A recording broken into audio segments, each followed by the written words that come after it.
పేద విద్యార్థులకి నాణ్యమైన భోజనం అందించాలి. తక్షణమే వంట మనిషిని తొలగించాలి. స్కూల్లో భోజనాన్ని పరిశీలించిన ఆధార్ పార్టీ అధ్యక్షుడు కంటే కేశవ గౌడ్ ప్రభుత్వ పాఠశాలలో చదివి పేద విద్యార్థులకి నాణ్యమైన భోజనం అందించాలని ఆధార్ పార్టీ భద్రాద్రి కొత్తగూడెం జిల్లా అధ్యక్షుడు కంటే కేశవ గౌడ్ డిమాండ్ చేశారు. బుధవారం అశ్వారావుపేట యూపీఎస్ ప్రభుత్వ పాఠశాలను ఆయన సందర్శించారు. పాఠశాలలో ఫుడ్ పాయిజన్ వల్ల విద్యార్థులు అనారోగ్యానికి గురయ్యారనే విషయం తెలుసుకున్న ఆయన విద్యార్థులతో మాట్లాడారు. ఈ సందర్భంగా వారి సమస్యల్ని అడిగి తెలుసుకున్నారు. విద్యార్థులకి నాణ్యమైన భోజనం పెట్టకపోవడం వల్లే ఫుడ్ పాయిజన్ అయి విద్యార్థులు అస్వస్థతకి గురయ్యారని తెలిపారు.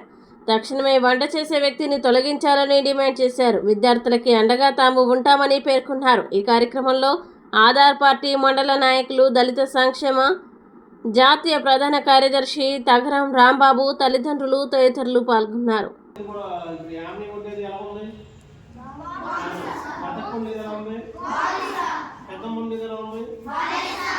అది మళ్ళీ ఒకసారి చెప్పండి అమ్మా. యామిని ఆంటీ ఉండేది బాగుందా? ఆ అక్క ఉండేది బాగుందా? ఆ అమ్మమ్మ ఉండేది బాగాలేదా?